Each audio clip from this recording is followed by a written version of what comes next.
Hello everyone, welcome to the second tutorial of linear algebra.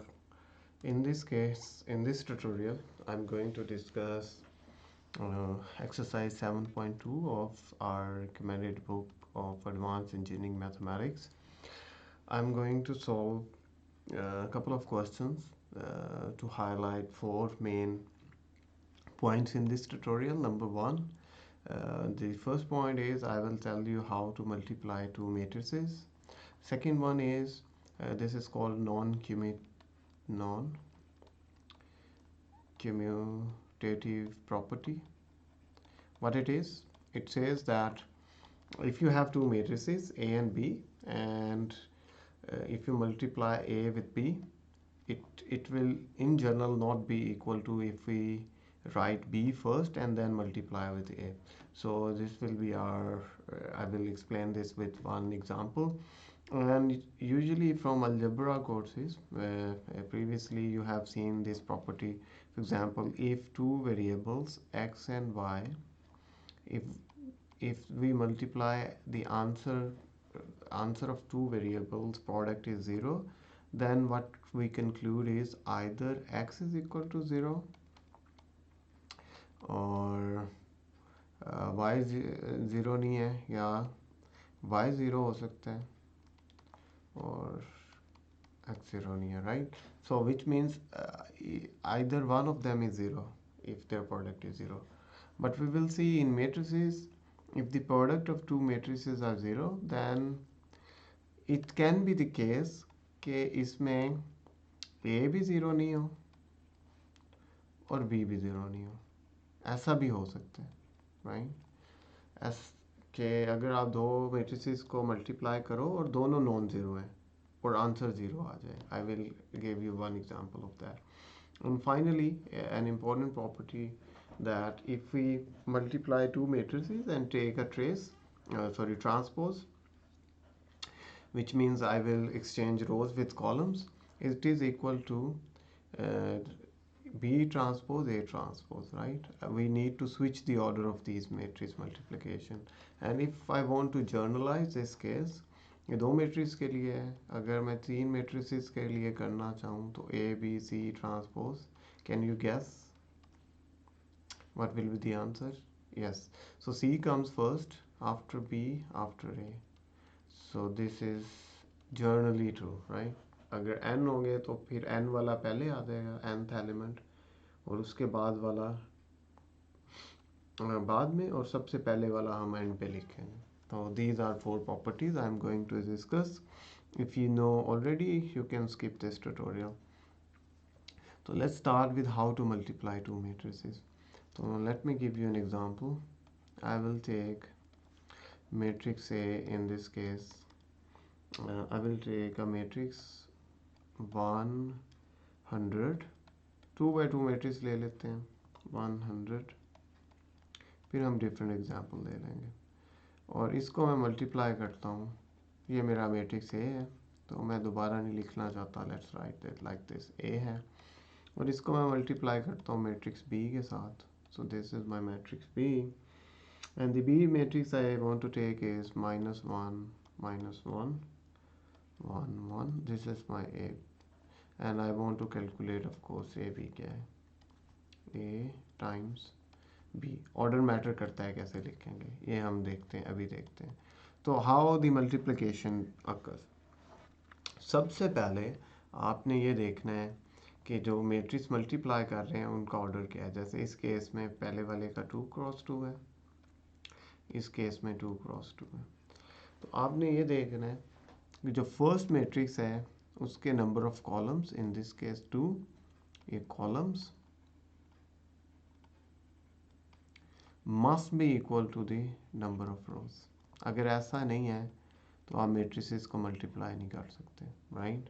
For example, अगर मैं एक ऐसा मैट्रिक्स लूँ जैसे आइडेंटिटी 1 0 0, इसका ऑर्डर होगा 2 क्रॉस 2, और इसको मैं मल्टीप्लाई करता हूँ लेट्स से 1 1 मैट्रिक्स के साथ, which is a row matrix, right?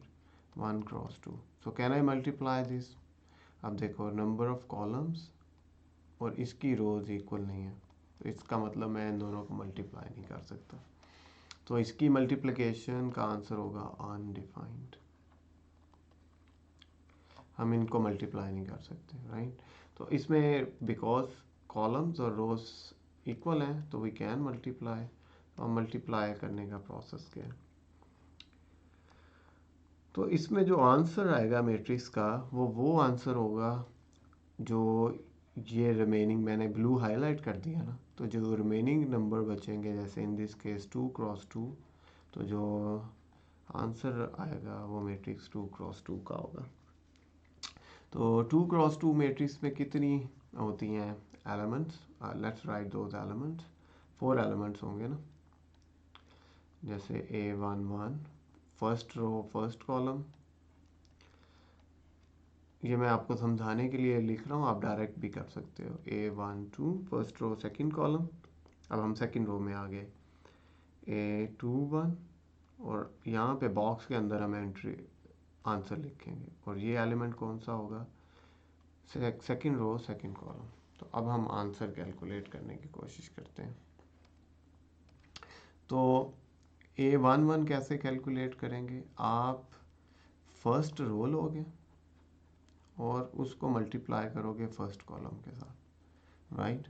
So in this case I will multiply 1 with -1, तो मैं यहाँ पे लिखता जाता हूँ 1 को मल्टीप्लाई करूँगा -1 के साथ और इसको ऐड करूँगा फिर ये वाला एलिमेंट लूँगा फर्स्ट रो का और इससे मल्टीप्लाई करूँगा 1 मल्टीप्लाई बाय 1 1, तो क्या आंसर आएगा, -1 + 1 0 आ जाएगा answer, right. Can you find the second term, मैं इसको इरेज करता हूँ, यहाँ से इरेज करते हैं। अब हम सेकेंड टर्म फाइंड करते हैं, राइट। तो सेकेंड टर्म क्या है, फर्स्ट रो है सेकेंड कॉलम है, तो फर्स्ट रो सेकेंड कॉलम, तो इसमें फर्स्ट रो का फर्स्ट एलिमेंट और इसको मल्टीप्लाई करेंगे 1 1 1 मल्टीप्लाई विद 1 और ऐड करेंगे ये फर्स्ट रो का सेकंड एलिमेंट और इसको इससे मल्टीप्लाई करेंगे 1 -1 के साथ, तो 1 मल्टीप्लाई विद -1, आंसर आएगा 0, तो 0 लिख देंगे। Can you find the other element, क्या आएगा, तो ये है सेकंड रो फर्स्ट कॉलम, मतलब फर्स्ट मैट्रिक्स का सेकंड रो, फर्स्ट मैट्रिक्स की सेकंड रो और सेकंड मैट्रिक्स का फर्स्ट कॉलम, राइट। और यहाँ पे -1 था, मैंने इरेज कर दिया, यहाँ पे -1 था, ओके। तो हम ये कैलकुलेट कर रहे हैं second row first column, second row first column, क्या आंसर आएगा 100 मल्टीप्लाई विद -1 प्लस इसको इससे मल्टीप्लाई कर लिया, अब इसको इससे मल्टीप्लाई करते हैं 100 इंटू 1, तो -100 + 100 आंसर 0 आएगा, तो इसका भी 0 आ गया आंसर। मैं इसको इरेज करता हूँ, ओके। लास्ट एलिमेंट रह गया, तो इसका आंसर क्या आएगा, इसमें सेकंड रो है फर्स्ट मैट्रिक्स की, सेकंड रो सेकंड कॉलम है फर्स्ट मैट्रिक्स का, सेकंड कॉलम है फर्स्ट मैट्रिक्स का। तो let me remove erase this and calculate it. तो 100 को 1 से मल्टीप्लाई करेंगे और उसमें ऐड करेंगे 100 को -1 से मल्टीप्लाई करेंगे, आंसर 0 आएगा। तो ये तो 0 मैट्रिक्स आ गया, राइट। इस 0 मैट्रिक्स को नल मैट्रिक्स भी बोलते हैं, so this is called a null matrix, जिसमें सारी एंट्री 0, नल मैट्रिक्स, ओके। अब ए भी हमने कैलकुलेट कर लिया, now let's calculate B.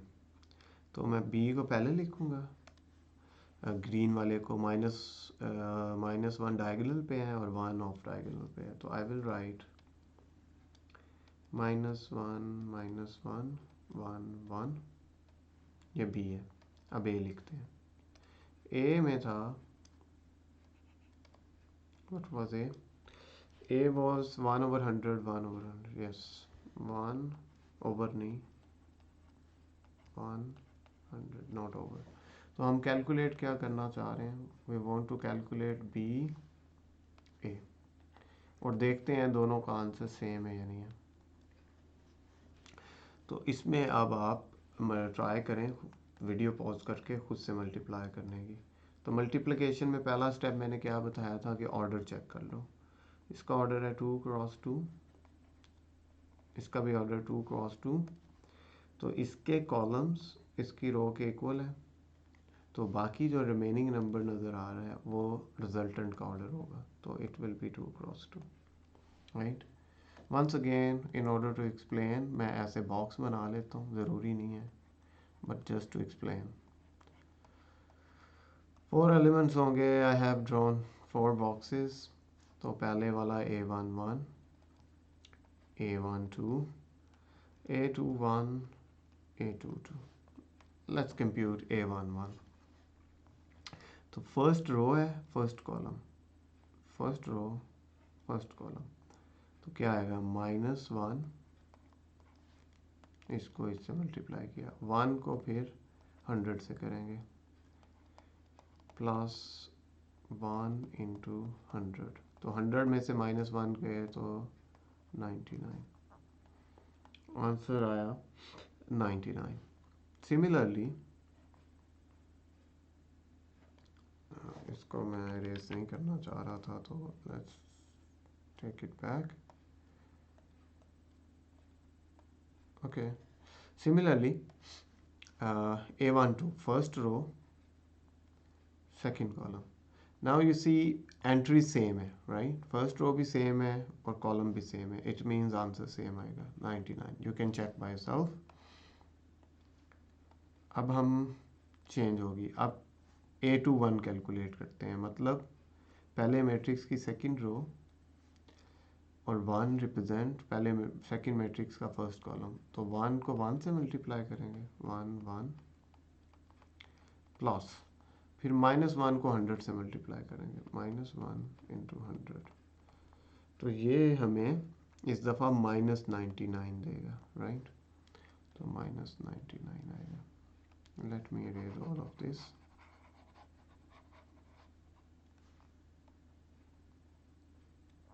Okay, अब लास्ट एंट्री रहेगी हमारी, second row second column, second row second column, and if you see हमने जब first row second row first column किया था, इसका भी आंसर सेम आएगा जो ये सेम आएगा, बिकॉज एंट्रीज चेंज नहीं हुई, तो इसका आंसर भी -99 आएगा।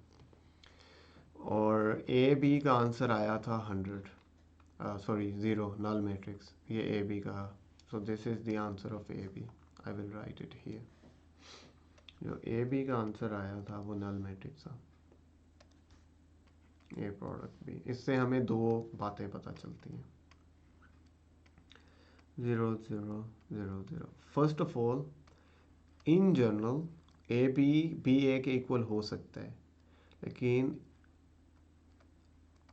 इन जनरल नहीं इक्वल होता, मतलब कुछ ऐसे केसेस होंगे जिसमें ए बी ए के इक्वल होगा। फॉर एग्जांपल देखें, आइडेंटिटी मैट्रिक्स ले लेता हूँ, राइट, इसको मैं किसी भी दूसरे मैट्रिक्स से मल्टीप्लाई करता हूँ, जैसे समझो this is my A matrix identity, और ग्रीन वाला मैट्रिक्स बी कोई भी हो सकता है, 2 cross 2 matrix. For example, in this case, let me consider a specific example.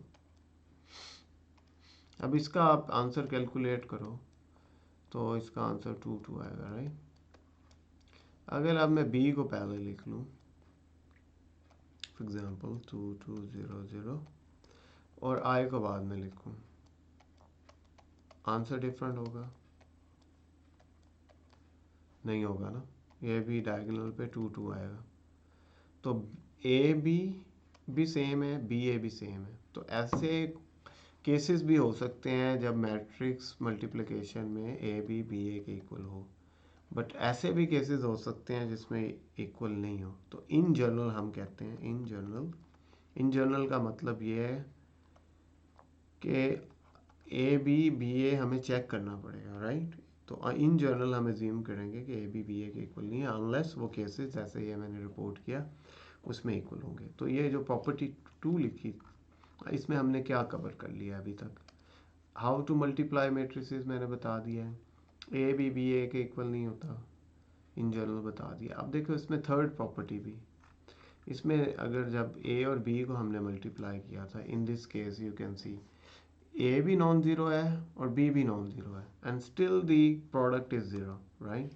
तो थर्ड प्रॉपर्टी यही कहती है ना, ए बी अगर ज़ीरो हो तो ऐसा हो सकता है ए और बी दोनों नॉन ज़ीरो हो, जबकि सिंपल नंबर्स में ये पॉसिबल नहीं है, सिर्फ मैट्रिसेस के लिए। This is only true for matrices, right. Alright, और last property A transpose B transpose वाली, वो चेक कर लेते हैं फोर्थ वन एक एग्जांपल से। द फोर्थ वन इज, अब मैं इसमें एग्जांपल लेता हूँ, एक मैट्रिक्स ए लेता हूँ, सिंपलिसिटी के लिए हम कॉलम मैट्रिक्स ले लेते हैं 5 1 3।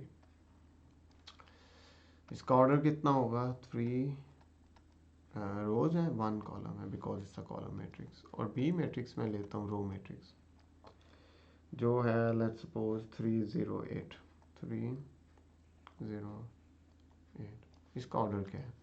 इसका ऑर्डर है, इसमें 1 रो है, 3 कॉलम है। तो I want to compute A cross B, A B not cross, A product B, right. तो सबसे पहले क्या चेक करना है आपने कि ये सेम है, नंबर ऑफ कॉलम्स और रोज सेम है। तो आंसर क्या आएगा? 3 क्रॉस 3, राइट। जो ये रिमेनिंग है 3 क्रॉस 3। तो अब हम 3 क्रॉस 3 का, can you right the matrix by yourself? तो इसमें क्या करेंगे, ये फर्स्ट रो फर्स्ट कॉलम से मल्टीप्लाई करेंगे, 5 3 आर 15। ये एलिमेंट कौन सा होगा? ये फर्स्ट रो सेकंड कॉलम यहाँ पे लिखेंगे, तो फर्स्ट रो सेकंड कॉलम 0। अब ये पोजीशन कौन सी है? ये फर्स्ट रो है, थर्ड कॉलम है, first row third column, 5 8 are 40, right. अब चलते हैं सेकंड रो पे, मैं इसको इरेज कर दूं, तो यहाँ पे 3 लिखा हुआ था, ओके। अब सेकंड रो पे चलते हैं, तो ये पोजीशन है second row first column, so second row first column, 1 को 3 से मल्टीप्लाई करना है, फिर 1 को 0 से करना है, फिर 1 को 8 से करना है, right. And finally I will multiply by 3 with 3 because third row first column. अब यहाँ पे क्या लिखेंगे? थर्ड रो सेकंड कॉलम, ये थर्ड रो है, ये सेकंड कॉलम है, 3 0 0 एंड 3 8 आर 24। सो ये ए बी है 3 क्रॉस 3। अब बी ए फाइंड करते हैं। So this is another example actually जहाँ पे ए बी बी ए के इक्वल नहीं है, but what I want to compute is actually ये चेक करना चाहता हूँ मैं, ए बी प्रॉपर्टी ये चेक करना चाहता हूँ, A B whole transpose is it equal to B transpose A transpose. अब मैं इसका ट्रांसपोज लेता हूँ, ए बी मैंने कंप्यूट कर लिया, now I will calculate this transpose, A B transpose. तो इस मैट्रिक्स का अब मैं ट्रांसपोज लिखते हैं हम, तो रो को कॉलम में लिख लेंगे, राइट। तो फर्स्ट रो है 15 0 40 और सेकंड रो में क्या है 308 and last row says 9024 9024। So A B transpose आ गया। अब हमने side right hand side check करनी है, यानी बी का ट्रांसपोज लेना है और ए का ट्रांसपोज लेना है, फिर मल्टीप्लाई कर देना है। तो पहले हम बी ट्रांसपोज कैलकुलेट करते हैं यहाँ पे, बी ट्रांसपोज विल बी, अब ये because it was row matrix अब कॉलम बन जाएगा 308। ए ट्रांसपोज देखते हैं, पहले ये रो कॉलम था, अब रो बन जाएगी 5 1 3, right? तो आर इक्वेशन सेज कि बी ट्रांसपोज ए ट्रांसपोज इन दोनों को मल्टीप्लाई करो तो ये इस मैट्रिक्स के इक्वल आना चाहिए। तो लेट्स सी आता है या नहीं। तो हम बी ट्रांसपोज ए ट्रांसपोज को मल्टीप्लाई करते हैं। B transpose multiply with A transpose. So let's write B transpose first, 308, 308, and then I will write A transpose, 5, 1, 3. First of all again check the order. इसका order क्या है? इसका order है 3 rows है, 1 column है, and in this case 1 row 3 column. तो once again check yourself, columns और rows same है, तो अब remaining जो आंसर आएगा वो 3 क्रॉस 3 होगा। So it's a 3 cross 3 matrix. चलें कंप्यूट करते हैं 3 क्रॉस 3 और चेक करते हैं कि सेम आता है या नहीं, इसके सेम आता है या नहीं। 3 5s are 15, रो को कॉलम से मल्टीप्लाई करना है। First row first column, first row second column, 3 1s are 3, first row third column, 3 3s are 9। तो फर्स्ट रो तो सेम आ गई है। अब ये एलिमेंट यहाँ पे क्या लिखेंगे, सेकंड रो है फर्स्ट कॉलम है, तो second row first column 0,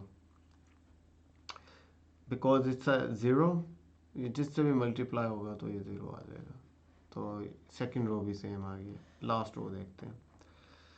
third row first column, third row first column, 8 5s are 14, 8 1s are 8, 8 3s are 24, and see A B whole transpose is equal to B transpose A transpose.